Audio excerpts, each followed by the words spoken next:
Welcome back to Still Left Out in America. We're the podcast where we try to get to the bottom of what the truth is for so many people who are left out of the discussion, left out of the finances, left out of reality, left out of an option, left out of education. Really excited today to have a great writer, but also a great educator with me, Maurice or Maurice. How do I pronounce your name? Maurice. Okay, Maurice Butler. Welcome to the show, Maurice. Thank you. Well, thank you for having me. I really appreciate it. Thanks for taking the time. Now, you and I have a Maine connection. Yes. Yeah, you went to Bowdoin College. Yes, I went to Bowdoin class in 1974. I'm very proud of that. So why did you pick a Maine college to go to? Because you were not from up there. No, actually, I'm from inner city Washington, D.C. I went to Cardozo High School, and I had a high school counselor. I walked into her office one day, and she said, "You're going to Bowdoin." And I'd never heard of the school. I didn't know anything about it. And so we went through the process. And in fact, this lady was a very, very interesting individual because she went to Howard University when she was 15 years old. And her grandfather, I believe, was she was an African-American woman. I always thought that she was a Caucasian woman, but I never knew her background. But her grandfather worked with Theodore Roosevelt, was one of his security guards. And so she was very, very much into education. And she was able to get 18 students from Cardozo High School, inner city, all black, 99.99% black school, up to Bowdoin College because she felt the school was a very, very good school. And she was involved in getting young kids out of the inner city and getting them out into the world. So I take my hat off to her. I came up to the school on a visit, and I at that particular time I really didn't want to go south. I didn't want to go to school in the South because of what I'd been reading and what I'd been hearing. So I decided to go to a school in the North. And then I realized that, racism is everywhere. Yeah. Yeah. It really wasn't much of an escape. It was just a difference between overt racism and covert racism. So, but it was an experience. It was a good experience. I'm glad I did it. I don't know if I'd do it again if I had to do it over again, but it taught me quite a bit. Yeah, I'm from Maine, so I actually grew up in Providence, Rhode Island, which was a lot more multicultural. And my dad was a student, and my mom and dad had 4 kids by the time I was born. So we lived in the Chad Brown Housing Project in Providence, Rhode Island, which I went back to when I ran for vice president. And I talked to people in the housing project that had never left. I met a woman a year older than me. At the time, I was 44. She lived in the same house she lived in when I was there, and I was 3 years old. And she was a grandmother. And I thought, wow, this is the world I was born into, but certainly not the world that I stayed in. And it was very eye-opening how this inner city reality can become as multi-generational and therefore something to be proud of. Her kids and her grandkids were there at her house on Sunday night, every Sunday for a Sunday dinner, just like a family in the country might do. But it was just really, it was really quite remarkable. And I asked her about these sandboxes. We had sandboxes that I remember playing in, and she said, "Oh, I loved those sandboxes." They took them out because people found needles in them. And as time wore on, some of the things that were happening this was the 60s in Providence, Rhode Island, crime had worked its way into everywhere, which is an interesting thing about your book. As I was reading your book, I was having some memories of my own, growing up in an inner city. But then in high school, I moved to Maine, kicking and screaming, because I thought, who in God's name wants to live in Maine?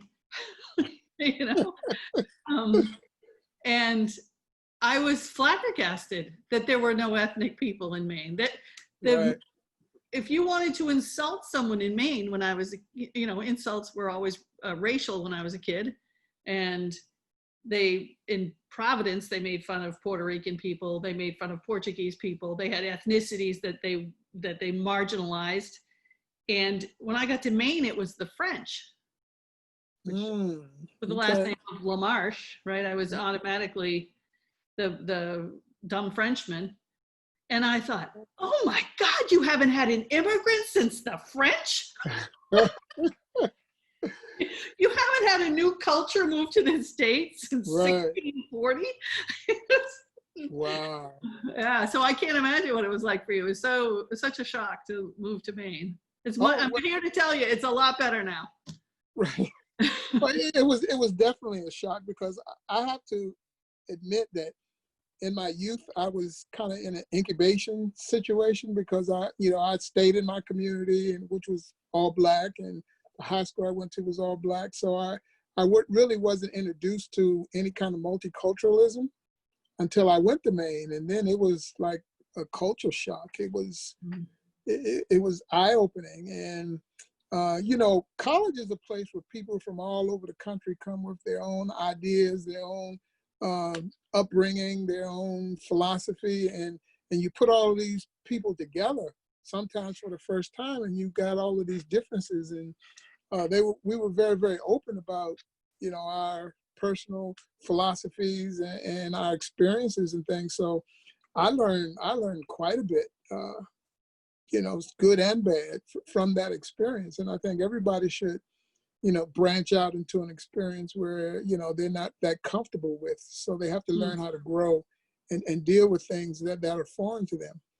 And in fact, even from the Black students who were there, and some of the most brilliant Black kids were at that school at that particular time. I came in the early 70s, and you had people like Jeff Canada and Ken Chenault and quite a few. And we used to sit down and talk, Rick Adams, we used to talk about a whole lot of things that to me was foreign, even though I had Black skin, but I was, had a different upbringing.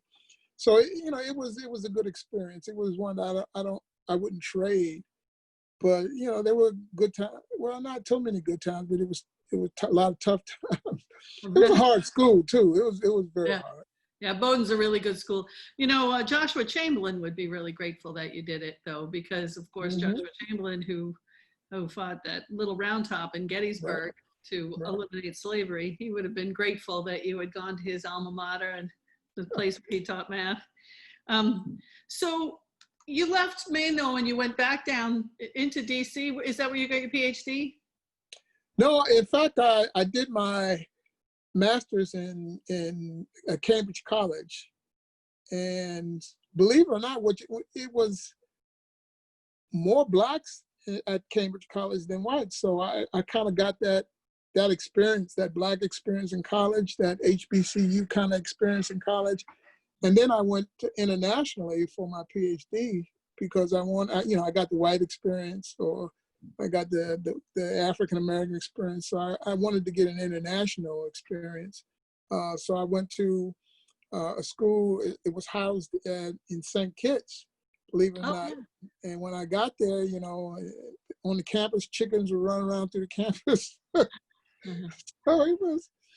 it was a different experience. So, I learned that it's important to get all different types of experiences, because as an educator, you come into contact with people from all around the world. I mean, I was in education for 36 years, and I came into contact with people all over the world. So, you have to kind of ground yourself in different types of experiences so that you can communicate with people on a personal, one-on-one level and have empathy for other people. So you've written quite a bit, actually, and I think, first of all, my son is a high school English teacher. So I can't imagine. I mean, I worry about him. I worry about every teacher right now. They're back in person class right now. For real. I worry about the children. I worry about all these things and the burden we put on teachers in addition to teaching. Right. One of the big reasons that people who work with the marginalized are concerned about people getting back in classrooms is because the reports of child abuse have gone so far down. Right.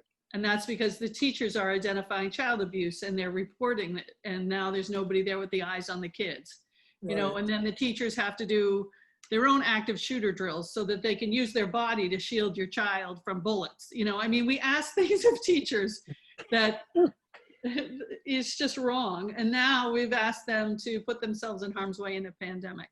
Right. And That's absolutely insane. I mean, I'm happy that I'm not in it anymore, to be perfectly honest, because, you know, and I thought to myself, I said, well, would I go back if I had to? And more than likely I would, but it's putting my family in danger when I go into those situations. You know, the kids might come out okay, but the adults, you know, they're susceptible to this disease. And, you know, I know lots of people that, who've contracted that disease, and it's no joke. A kid, and one of my former football, I coach football, and one of my former football players called me. He worked at the jail, and he contracted the disease, and he called me up, and he wanted to thank me for making him tough. He said, because this was the toughest thing he ever had to deal with in his life. wow. And he brought the disease home, and his wife caught it, and his mother caught it. And his mother passed away from it. And his wife was, you know, went to the hospital, and there were 15 other people in that ICU unit with her, and she was the only one that made it out alive. So, you know, it's not a joke, man. This is serious stuff, and it infuriates me when I see this man talking about, you know, it's going to disappear, and, you know, and all these other people are not wearing masks. They just don't know. Yeah. Until they know. I see people without masks on, or the mask underneath their nose. And you just know they flunked high school or even junior high school science, right? Because your nose is part of your respiratory tract. So, right.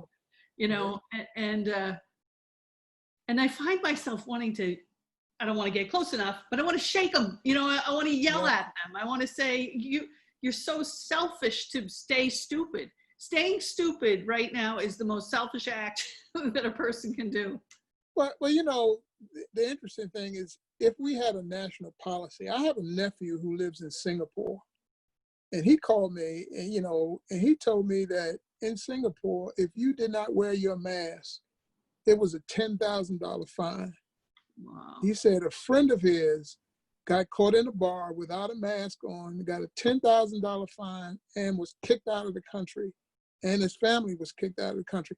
But they had, because, you know, at that particular point, and that was back in April, and they were, you know, trying to deal with it. So now they've got it somewhat under control, and it's not eradicated or anything, but because there was a policy, and people, even if you weren't wearing a mask, other people would report you, because the messaging they got was that this is dangerous, this is important, you are, you know, affecting other people's lives. And so now his kids are back in school, you know, the death rate is down, you know.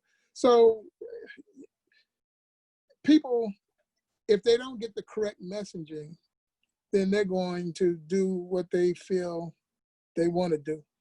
Just like now, you can't sit on an airplane and smoke a cigarette, because there are laws that says, no, you can't do that anymore. You can't go into a restaurant and smoke a cigarette because you're impacting on somebody else's life. But we don't have that with this. But, you know, that's because people won't make these rules. Right. It's a lack of political strength. There you go. Yeah. So, you know, I think that it's really important to realize that some ways that unwillingness to see that your selfish behavior impacts someone else negatively can also be the way that preferred ignorance, that chosen ignorance of the truth, so that you just don't learn that mask is going to save someone else's life potentially if you're sick and asymptomatic. Those are the same people who don't want to know that more people of color are incarcerated than extremely disproportionately to the population. And wrongly incarcerated, the people who were removed from death row because DNA has proven them as innocent are disproportionately people of color. You know, there are just statistics to prove that in science, that people of color are treated poorly, are given a bad shake, right down to the COVID virus, right? Oh, yeah. Because of systemic racism and poverty, an enormous amount of this disproportionate death is falling on the parts of people of color. Right. The Hispanics who are working in the meat packing. I have not purchased factory meat since the president made the workers go to work when they were sick. Because as soon as I buy that, you know, Dinty Moore beef stew or something, I have become an accomplice, right, to their potential harm. Right. Right. You're absolutely right. So this unwillingness to see is that why this racial tension now is taking so many white people by surprise, because they've been looking away on purpose for so long that when it's finally in their face that, hey, you just can't kill people because Right. of their color. Like, I know so many white people who are surprised by this. Right. Well, part of that is education. I mean, as a educator, you know, we have a way of controlling what people think and how they view things. Parents teach them one way. For example, if you only watched Fox News, you would get your information from them. And after a while, you have a tendency to believe that what they're saying is true because it's the news. Mm-hmm. But if you don't look at anything else, then, you know, you're going to be guided by that propaganda and you don't even know it. So if you compared one station, Fox, to CNN, it's like two alternate universes. You know, it's like, what? You know, and so, you know, I get into Facebook fights with people who I went to voting with all the time. And, you know, I could tell that they're watching this news station as opposed to this news station because they're repeating some of the same things. Also, Black people in this country have been killed since Black people have been brought here by the police. I mean, this isn't anything new to us. What's new is that everybody has a phone now. Everybody has a camera. So now, even though it has been in existence since forever, and people wouldn't want to believe it until you see it, but now they're seeing it. And they're not just seeing it once or twice. Like when Rodney King got his behind kicked on TV, everybody's sitting there watching that. And I'm sitting there watching that going like, how in the world can they do this? And yet, you know, the police officers got off. So, okay, that was one situation. Then you have another situation and another situation. And everything now is on social media has a way of putting everything. You know, the news is going to be, you know, they're going to shape the story the way they want to shape the story, regardless of their political affiliations. And a lot of them are politically affiliated, you know. Let's face it, like I say, look at Fox, look at CNN. Two different approaches to the same subject matter. So, but now that everybody has control of a camera, now they're beginning to see it over and over and over. And now people are beginning to say, wait a minute, you know, this ain't right. You know, this guy is sitting in his car with his children and the police officer shoots him 15 times. Or this guy is running away and the police officer. So they're seeing a steady dosage. And, you know, and Black people have been saying this, but, you know, nobody believes that. But now you see it for yourself and it's hard to deny it. You can try to explain it, but you can't deny that it's existing. And now people begin to say, wait a minute, this is wrong. Yeah. And they begin to do something about it. Yeah, so the revolution will be televised. There you go. So in your book, The Blue Dilemma, which is really good. Thank you. And available wherever fine books are sold. When this coronavirus thing's over, I'd love to have you come up. We have a wonderful independent bookstore in town and we can do book signings. Maybe your book on homelessness will be out by then and we can have a a reception and people can meet you, you know, when the life past the virus. But in the Right. meantime, That's a date. yeah, okay, great. But in the meantime, I wanted to talk about the fact that, I mean, this book, I was shocked at how fast it launched me into maybe the cops aren't all bad. And by the way, people are really getting screwed anyway. You know, I mean, you've got an African-American policewoman who, in one of the first really like can't put the book down scenes, has to pull off her vest and her shirt and beat somebody up to get respect in the neighborhood so that as a cop, she can walk back in there with some authority. I mean, I'm like, what? Wait a minute, what just happened? You know, and of course you don't want the cops to beat up the guy. I mean, you know, you really mess with people's heads. Mm. And the interesting thing about that scenario is that that guy was beating up another defenseless woman. And, you know, the whole situation about the fighting, let me explain something how I got that book started.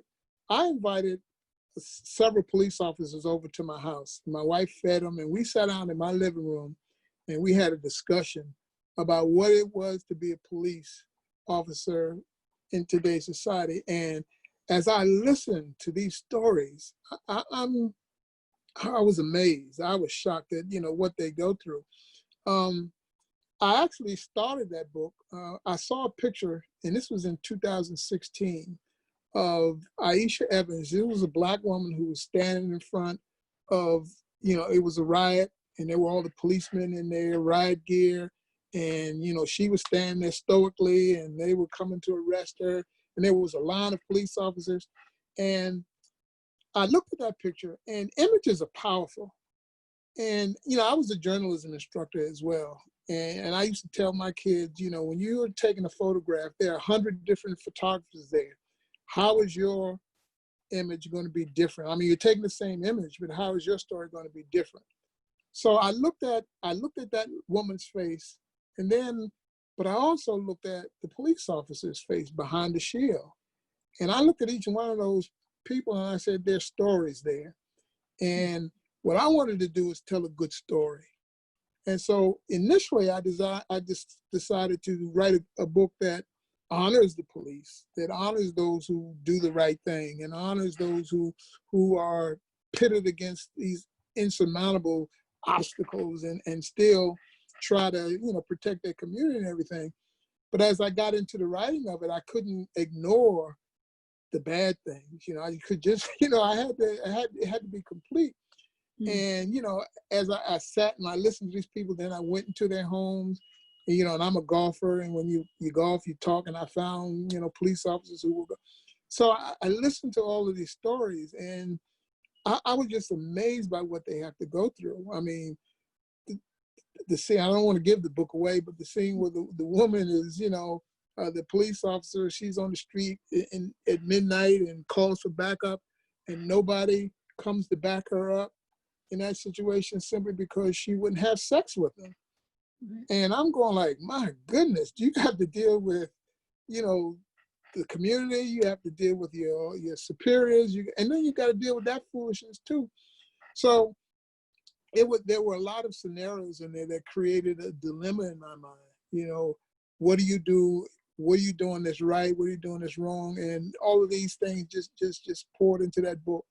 And so that, you know, I'm not going to do any spoilers either, but one of the other I'll just talk early on in the book. One of the other early on scenes you have is a young African-American man who's been at his grandmother's, a good kid, doing his homework, right? Just being a good kid, goes to wait for the bus, and he gets arrested, and in the dark street corner, they let someone identify him as the perpetrator, when you know, because you've been reading the book, that he didn't do it, and it doesn't matter. Right. You know, so you really do lend these scenarios that make the cops and everybody look like they're just taking the easy way out. Well, you know, it's unfortunate, but being an African-American male in our society, we're dangerous. People view us as somebody who's going to do something harmful or negative to you, even though you don't even know who I am. For example, I'm 68 years old. Before COVID happened, I would, go out and walk the neighborhood. I would go out and jog, just, for exercise. And I would walk down the street and people would walk across the street as opposed to walking on the same side. And, this is in Washington, D.C. Hmm. And, I kind of looked at myself as a superhero because I had this power to make people, Cross the street. move. Yeah, I'm serious. And I would turn around, I would keep walking, and I would turn around and just see what they do. And then they would come back on my side of the street again. I even saw this one lady who turned the corner. I went on down the street and she came back and kept going where she's supposed to go. And I'm saying to myself, here I am, 68-year-old Black man. I got $150 in my pocket, 5 credit cards, I got a PhD, and yet people look at me as a threat. Yeah. And it's a part of who we are in this society. I know there was another time my wife and I, we were in the store, and of course, the guy starts following us around. Mm. So I looked at her and I said, well, guess what? We my wife and I are crazy like that. I said, let's split up, and I bet you he'll follow me. She said, no, he's gonna follow me, because we were in a furniture store. So we walked, we just separated just to see who he's gonna follow, and of course he followed me. And the interesting thing was there was a white guy robbing them blind. He was just putting stuff in his pocket, but he's looking at me thinking that I'm gonna do what? I'm gonna steal. So that's, the uniform we've been issued in this country. Right. And so when this Black kid, was just happened to be in a part of town where a whole lot of Black people aren't, they automatically assume that he's guilty. And so he was not only was he arrested, but thrown in jail. Yeah. And afraid of his dad. Afraid of his dad because his dad told him, you got to keep your nose clean because it's just going to be bad for you. Exactly. It's really a great book, and I can't recommend enough that people. I haven't read yet. You have a book out about the Secret Serviceman who broke the color barrier, and I've got to read that one next. But when we talk about all these things, and you say that you wear the uniform racism is put on you for being a troublemaker, and then you read statistics. Again, you go back to science. Timothy McVeigh was the threat. The white threat is far greater than any threat of color. I forget the name of the young woman who said, "You're lucky we only want justice and not revenge." That's the best line of 2020, I think. Right. African-American people just want justice. Right. If they wanted revenge, we'd be in trouble. Right. And that's an incredible amount of love and forgiveness not to want it. Not to accumulate rage if people cross the street against you every single time. There's a love and acceptance of how stupid white people are that I don't think, frankly, we deserve, especially because we are the problem, Right. Well, revenge is, I think when you're dealing with a situation for so long, it becomes a way of life, so to speak. Stuff happens. And, my attitude is, that's your problem. That's not my problem. You're the one that, okay, you walk on across the street and I'm going to keep going where I'm going. That's your issue. It becomes a problem when you have control over me being able to walk down that street. Okay, when you prevent me from walking down that street, when you say something to me that's going to affect my safety, and, then that becomes an issue with me. So the problem as far as what we're going through right now is that you're going to have good cops, you're going to have bad cops. You always have, you always will. But the problem is the system. There is no system that's going to bring people to justice. Once you give me the ability to do whatever I want to do, then, absolute power has a tendency to corrupt absolutely, then I'm going to continue to do it. And people are really upset about how the system is reacting to all of this negativity. Okay, this guy is a bad guy, but if you don't do anything about it, and if, you have example after example after example, and you're not doing anything about it, then all the cops are painted with the same broad brush, even though they aren't that way, white cops and black cops. So the problem is, okay, we have a system of justice, and, we're not adhering to that system of justice, and that's the issue. So I have one last question. Mm-hmm. And then I think maybe we should check back in with you, especially as you work on your homeless book, and we'll maybe in a couple of months we'll have another chat, see how that's all going. But maybe the week after the election would be a good time to check back in. Hopefully. But, I'm a student. I was a history major at Boston College, and then I went to the University of Amsterdam for my graduate degree in history. And so I've studied some historic figures that were pretty nasty. And there were a lot of bad presidents. There were 12 of them that owned other human beings. So I think right there is a disqualifier. If you want to get into, the good category, you shouldn't have owned other human beings. So, okay, Thomas Jefferson and George and you guys, you might have had some good qualities, but it didn't outweigh the fact that you thought you could have a raping room on your plantation. And so, but when you talk about really bad, decisive individuals who have done nothing but sow racism and discord, I mean, Nixon killed a whole pile of Vietnamese, millions of them, and Laotians and other people, and that was racism. I think George W. Bush bombing Iraq was also racism. I think we have presidents that act out of racism. We have now a president that stokes racism internally in the country overtly. And my question is, why are police unions endorsing him? Hello? Yeah. Say, you froze on me. Say again. Okay. Why do the police unions endorse him? That's a good question. That's the... Right. That's a good question, because he meets their narrative.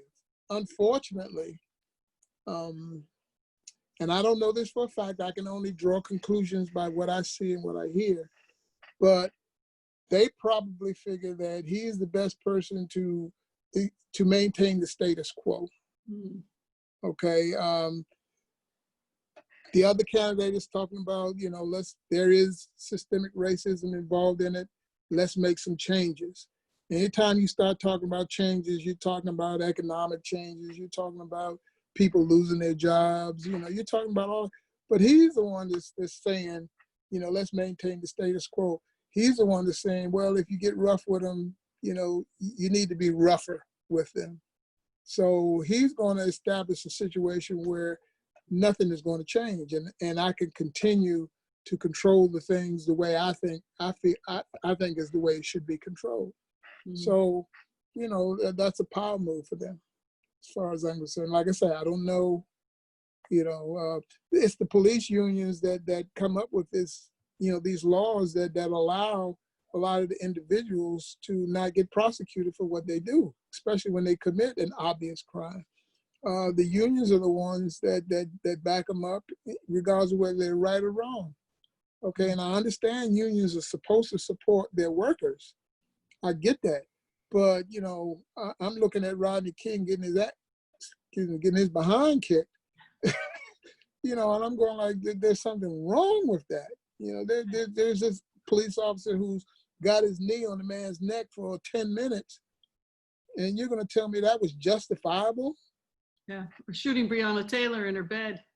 Oh yeah. So he does the best for them in terms of their particular interests, and he's going to keep the people in power in positions of power. And power is an aphrodisiac. Once you got it, a lot of times you don't want to lose it. So there's a fear that Biden is going to come in and change things. So they're gonna try to protect their own behinds. So I'm not surprised. Well, we've got 53 days or something to see. 50 days. We'll find out for sure what the future is going to be. But in the meantime, we'll keep fighting the good fight. We got to. Reminding people that Black Lives Matter and that we all have to do our part. Oh yeah, we got to. I mean, we don't have any other alternative.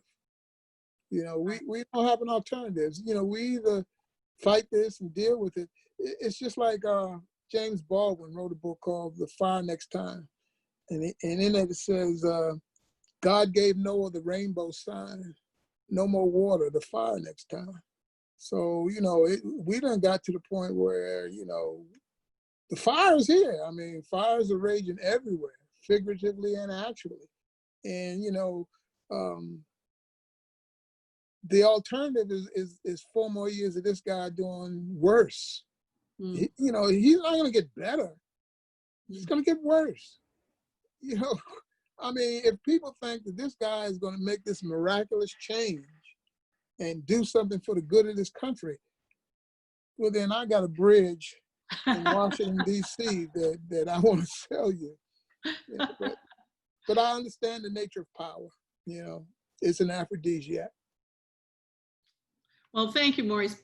I just can't thank you enough. Maurice Butler, great author, fabulous educator, and soon to be back again on Still Left Out in America. Thank you for joining me. Okay, let me just say this too, a plug. If you're looking for my book, you can contact me at mbutler789@aol.com.